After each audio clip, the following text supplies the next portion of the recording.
El misterio de la tribu Dogon, la gente con quien se oculta el secreto, escondido en las profundidades de la antigüedad. Es algo impresionante. Dos investigadores franceses, de Benest y J. L.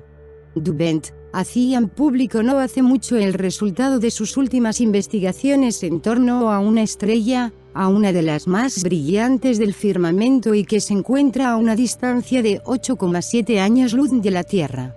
Según sus conclusiones, Sirio es un sistema estelar formado por 3 estrellas y no por 2, como desde mediados del siglo pasado aseguraba nuestra astronomía, y llegaron a esa conclusión al estudiar con detenimiento las variaciones en la órbita del sistema de Sirio desde 1862 hasta nuestros días, lo que les llevó a pensar que había un tercer cuerpo estelar que estaba influyendo en su recorrido. Benest y Dubent dedujeron, además, que la nueva Sirio C es una enana roja, una clase de estrella que es 500 veces menos masiva que el Sol y muy poco brillante, para cuyo descubrimiento óptico, que todavía no se ha confirmado, será necesario utilizar los más potentes telescopios en un futuro inmediato.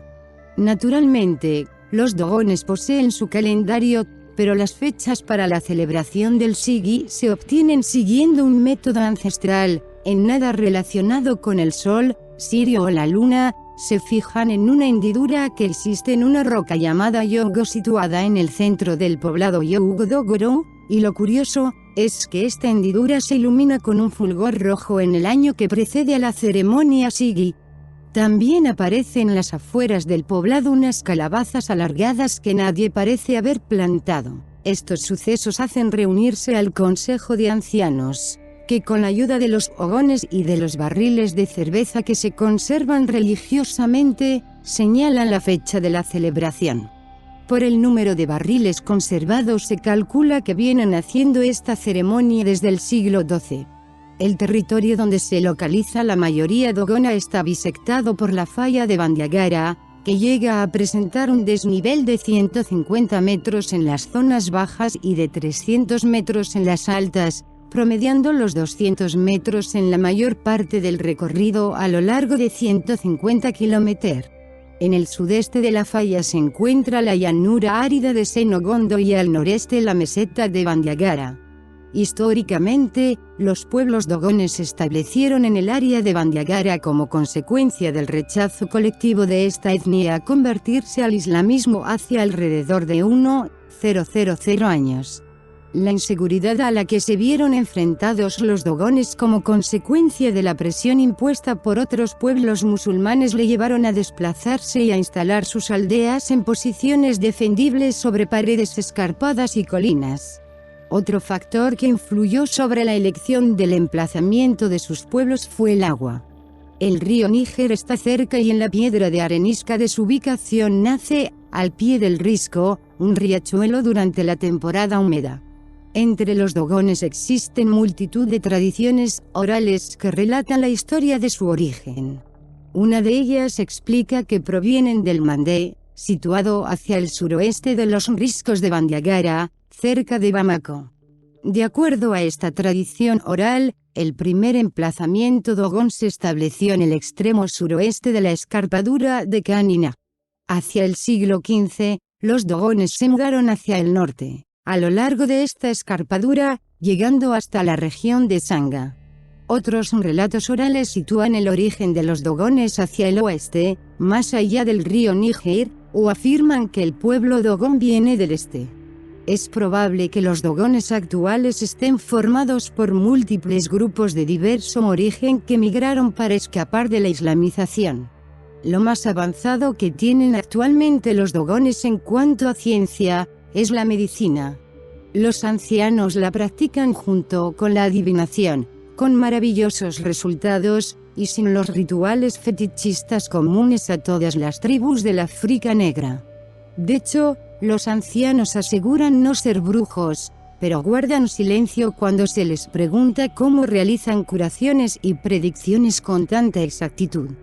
De lo poco que hablan, se ha podido deducir que se basan en la unidad del hombre con la naturaleza y en la relación entre los opuestos, la vida con la muerte, La creación con la destrucción, lo grande con lo pequeño, la salud con la enfermedad. En 1868, el cazador de colmillos de elefantes alemán Adam Renders tropezó con un muro de 10 metros en el bosque sudafricano. Mientras caminaba por la pared, Renders esperaba encontrar una entrada, ya que esperaba que la gente estuviera aquí. Sin embargo, para su sorpresa, descubrió que había regresado al punto desde el que había comenzado, después de haber hecho un círculo. 3 años más tarde, Adam Renders condujo al geólogo alemán Karl Mauch a las ruinas de la estructura encontrada.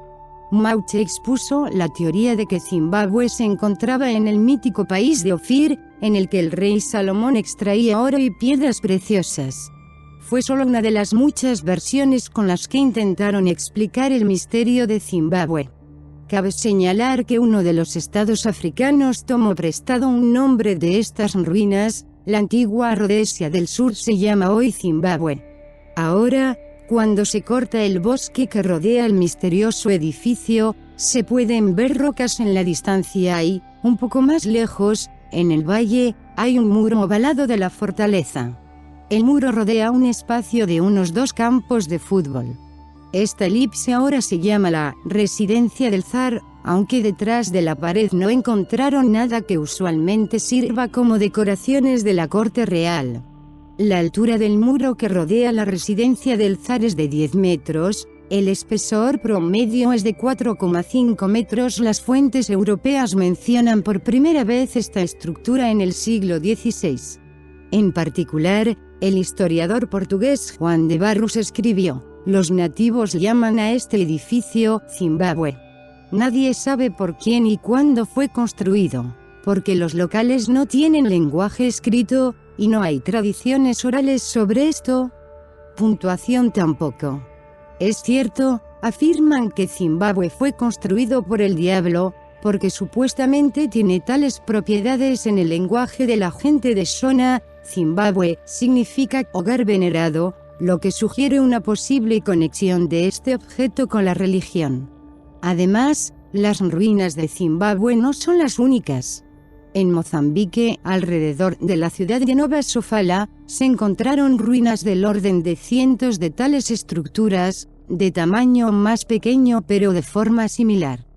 Pero esto no resuelve el problema. Dentro del óvalo grande hay óvalos más pequeños, luego un círculo de paredes pequeñas y, finalmente, una pared paralela a la pared principal. Entre las 2 paredes hay un pasaje estrecho. Se suponía que la torre desempeñaba el papel de observador. Sin embargo, esta versión estaba equivocada. Se creía que el edificio es una fortaleza.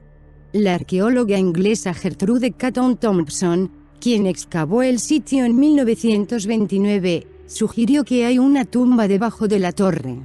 Sin embargo, esta suposición tampoco está justificada.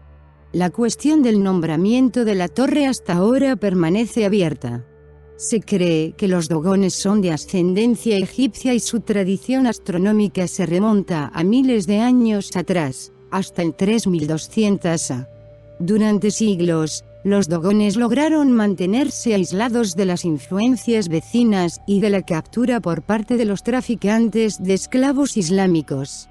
Su historia cultural, oral y escrita se mantuvo milagrosamente intacta. Lo que mantuvieron escondido del resto del mundo es bastante sorprendente. Según una de sus leyendas más antiguas, una raza llamada Gnomos visitó la Tierra desde la estrella Sirio hace muchos milenios. Los Dogon aprendieron de los gnomos que había una estrella compañera, Sirius B, orbitando la estrella Sirius, la estrella más brillante en el cielo cerca de la constelación de Orión, de donde venían los gnomos. Aterrizaron en la Tierra en un arca que hizo que un hilado decente en el suelo con gran ruido y viento. Esta torre sin sentido y la pared que la rodeaba interesó al investigador Erik von Däniken. Dibujó un plan para Zimbabue y, después de analizarlo, presentó una idea interesante. En el noroeste de África se encuentra la República de Malí, que alberga un pueblo llamado Dogon. La tribu Dogon ha sido bastante bien estudiada por los etnólogos, en particular el francés. Cada 50 años, los dogones celebran muy solemnemente la festividad, que llaman Sigi. Pero, ¿por qué exactamente 50 años? Después de todo, esto es tanto tiempo que no todos los dogones viven hasta tal edad, y por lo tanto, no todos los miembros de la tribu al menos una vez en su vida pueden participar en la celebración de este día festivo. Pero los científicos pudieron establecer con qué está conectado en su trabajo, The Science of the Dogon. Scranton describe la increíble precisión con la que la gente de Dogon pudo usar su lenguaje y sus símbolos para explicar hechos científicos complejos que no serían descubiertos en Occidente hasta el siglo XX. Sin embargo, los estudiosos de la corriente principal que rechazan la idea de este tipo de comprensión avanzada de Sirio por una tribu considerada primitiva, proclaman que el misterio de Dogon Sirius no es más que un engaño de 1965 por dos antropólogos franceses, Grisule y Dierterlen. Los dos fueron los primeros en revelar una idea tan inusual al público en una entrevista filmada sin precedentes. Desde entonces, ni una sola antropóloga ha corroborado los hallazgos, aunque el sujeto ha sido examinado en gran medida por investigadores independientes. Pero Light señala rápidamente que hay muchos más misterios que rodean el conocimiento del sacerdote Dogon o Gon, que no se pueden atribuir a una sola entrevista.